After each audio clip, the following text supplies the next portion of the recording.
We're going to have a look today at starting from the side control, looking at guard recovery, guard retention, and the ability to frame against that heavy side control. So I'm just going to start Ian on top of the side control first of all. I'm going to start off with the standing cross face. So his hands underneath my head. And what we're going to do is we're going to make sure that my hands are in a good position first of all. I'm going to spin around just a little bit. So I'm onto the first major lever, which is the hip, and the second major lever, which is the shoulders. So for the human body to move, your hips are the main thing that allow us to move left, right, up and down. The shoulders allow our head and arms and all that to turn. So I control the two major levers. For me, I don't want to go with my hands kind of cupping. I want to have my hands this way. This does two things. If I'm cupping, I'm kind of holding my partner, my forces pushing my partner that way. It's only minor, but you get the habit of doing that and pushing one hip. Where my hands are down, it kind of enables my elbows to be more powerful than my hands. Does everyone understand the concept? Like you see, generally my hands are over my elbows, which means this weight's going that way. Yeah, where my elbows only tries to push right at me, and now there's a frame system. So it's not imperative, but I always try and make sure that I'm not grabbing, even with the gi, I'm here. Secondly, is this, I want to drive into my partner. So if I have my legs long, if Ian runs his right hand underneath my legs on his side, so he's got the ability to start to turn my legs over and control me. So what I do is I bring my knees in nice and tight, and if he does the same thing, runs his hand and turns my knees over, turn them over, hard as you can.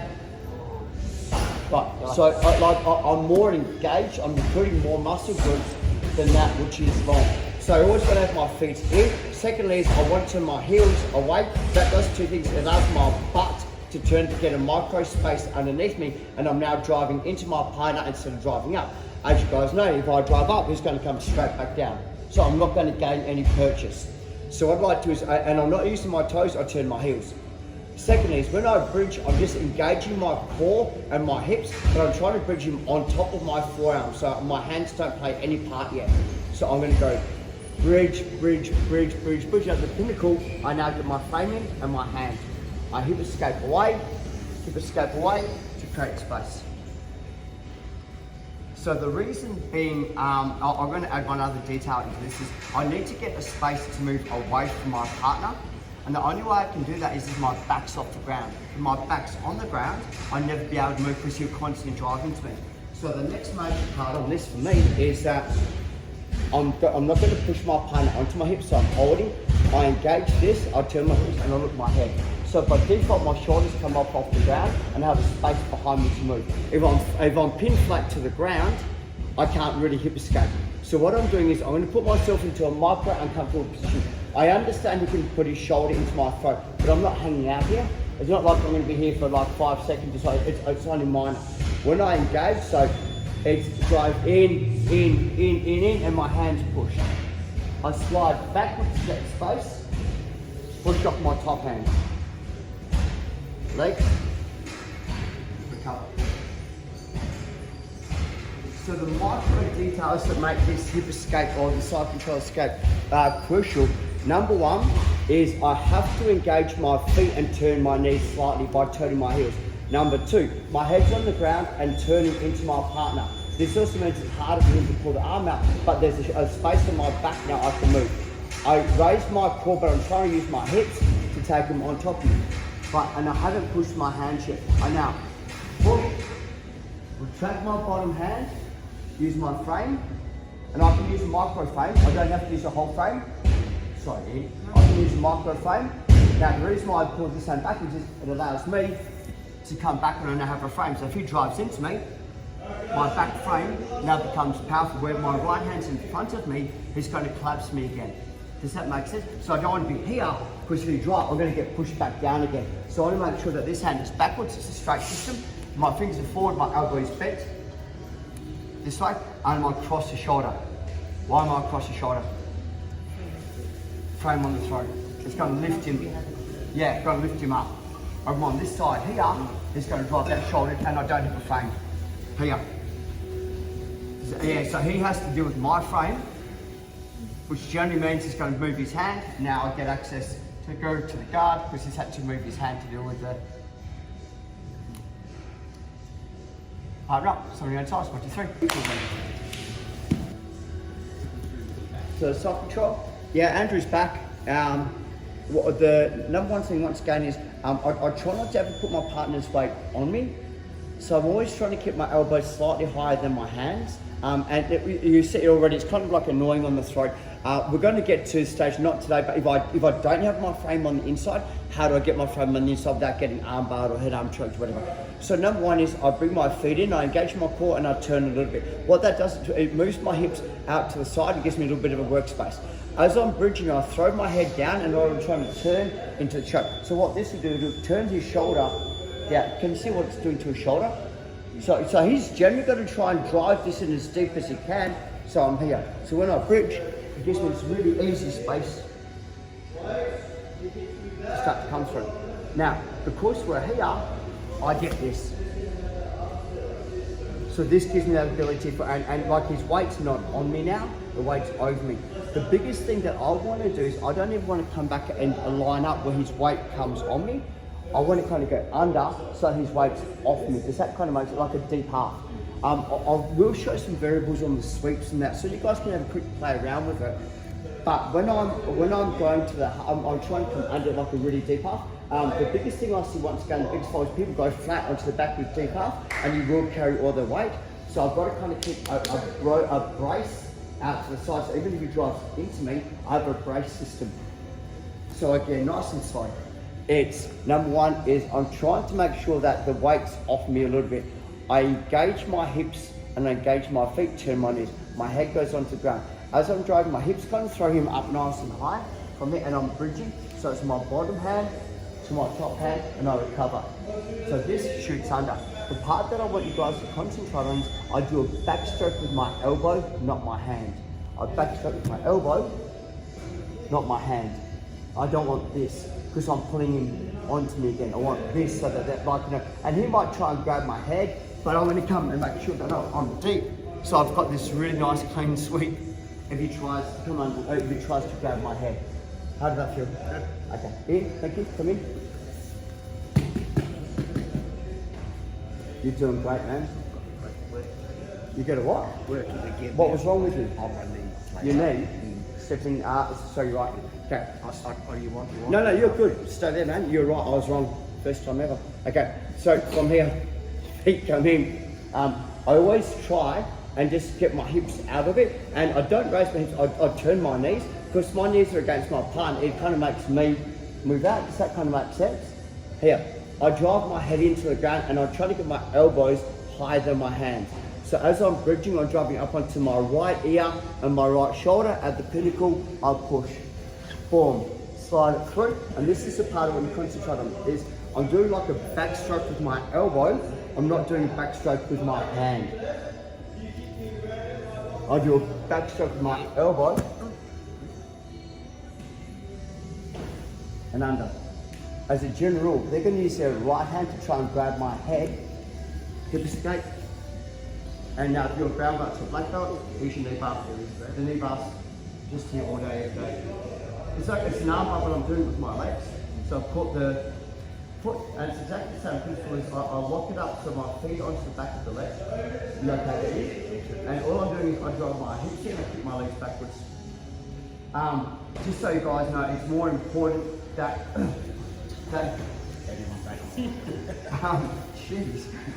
it's more important that you get the sweep than the knee bar. Don't concentrate and like get on top. Is everyone okay to do? Like I said, the biggest thing once again is when I'm doing that underhook, it's elbow, everyone kind of extends, and you don't, that elbow gives you a lot better drive, and now I can swing the underhook. Where if I'm going hand, it kind of stops here. So I really like that elbow mechanic, and then I can dive for the big half. Change partners, 1, 2, 3. Okay, so Emma's on side, and I drive my knees in, heels turn, make sure my elbows are slightly higher than my hands, head goes onto the ground, big bridge. At the pinnacle of my bridge, I push my left hand to get space to push with my right hand, fade it, but I keep the frame. What I'm seeing is some of you guys, you're out here, and you're trying to swing your elbow under. This is way too far, you're not going to get it. Does that make sense? So I go under, See my first mechanic? So I create space, my head goes under, I backstroke, and now I'm on the hip. I don't want to go into the shoulder because I'm not controlling their hip, and they can pop their knee, they can jump over, yeah, you know what I mean? So I want to be on here. So I'm holding the hip to me. Now, think about it this way, right? I'm going to turn my head, which by default will put my shoulders onto the ground. Which now, because I'm holding a hip, will hold her onto me. Where if I'm holding the shoulders, I put my hip on the ground, she doesn't move with me because I'm not controlling the hip. So it's really important that once I've got the underhook on here and I'm holding it, and you know, like you can be here. So what I'm doing, think about it, is I bring my knees in, everything comes in. So this is the locking mechanic for the knee bar. I set the locking mechanic up now. I try not to do this, but you can do that if you want to, like small package. What I do now is I extend the legs and that'll pull the hip down. Right, so if she's balancing on her right arm out and I'm trying to sweep her, but if I pull the hip down to the ground, her hip goes to the ground, which means she can't post. So for me, that locking mechanic is really important, just to pull the hip to the ground if they're posting, because I can't take it into the post. But once that hip goes down, her frame becomes null and void. But like, it doesn't matter whether she's got a post. Yeah. So, yes, John. Do you people half guard before you go under, or is it simultaneous? Pretty much simultaneously. Yeah.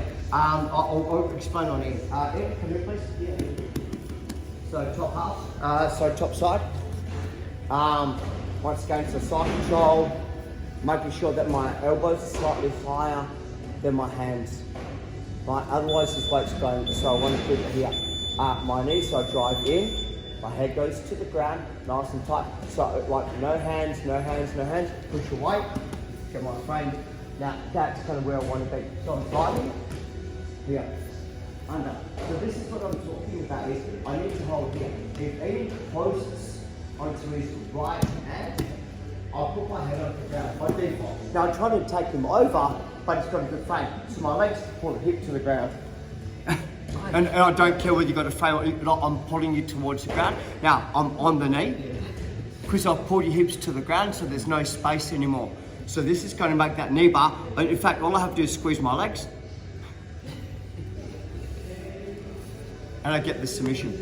So that lock on before I sweep them will enable me to control the hip.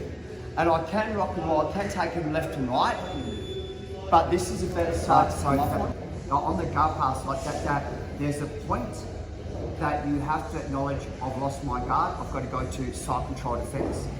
And there's a point on your side control defense where you kind of go, I've gotten close to my guard, I'm going back to guard recovery.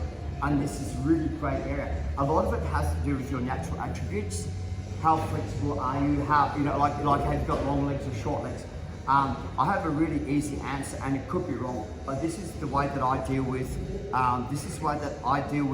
My guard retention and my side control. This is a point of difference. I kind of go, okay, right now I'm about to make that switch from guard recovery to side control defense. Ian, come in. So you're on this side. So what it is, I've got the landing platform. The landing platform. Really easy analogy, really easy concept to understand. So passing my guard, so passing my guard, so it comes round, keeps coming round. Has he got a landing platform to get to side control on? No, because I've got my framing. The instant I go push, I now deal with the side control. The issue with a lot of time that I'm pushing to try and stop the guard pass, I actually give him the landing platform. Does everyone kind of understand that? But the downfall is if I don't push him away, I don't get my frames in place. Open my guard. So for me, let's just say that Ian's got the guard open and he's starting to pass. So I want to make sure that I have my structure in, so my frames. And what the frame does, the frame allows me to bring so he's not he hasn't passed the guard. But the instant that he kind of goes, okay, the knee shield is the issue. So he's going to try and re-swim to get the knee shield. Okay, now I'm in guard pass, like I'm in self-control defense because I don't have a landing. He's broken my landing platform, so I'll go to here. So as he comes round, I'll go boom, and I'll go to. So before he settles on the landing platform, I'll get my frames into place to do the move we've just done. Does everyone kind of understand the concept behind that? Let me explain it again. So what we'll do is, it's not tricky. It's like, so we're here, so I open up my guard and I've got my frame. I always double my frames up. You can be here as well if you want to. I've got my knee shield in. The instant that my knee shield goes, like he has a landing platform. Does that make sense? So I want to make sure now that my frames are in place to deal with his side control. So I want to go to here. Oh. Nudge him, head on the ground, bridge, boom. So I'll now, before he actually consolidates it, I'll be putting my frames into place. As it's coming down to get to the landing platform, my frame's already going to be in place to stop him. Say that's the same for like that second before they consolidate. Well, what you're doing, can I just move you around just a little bit? So if you think about it like this way, is a lot of time I'm going to be here, I'm going to have the hand in the collar and the sleeve, I'm going to go hard, basic sweep. And now I've lost it. So what people do is, oh, I've got my guard back. And now if he gets his elbow, I can't get my guard back. So people start doing this and they're giving him this huge area. So I'm going to go like, no drama, you can have the guard pass.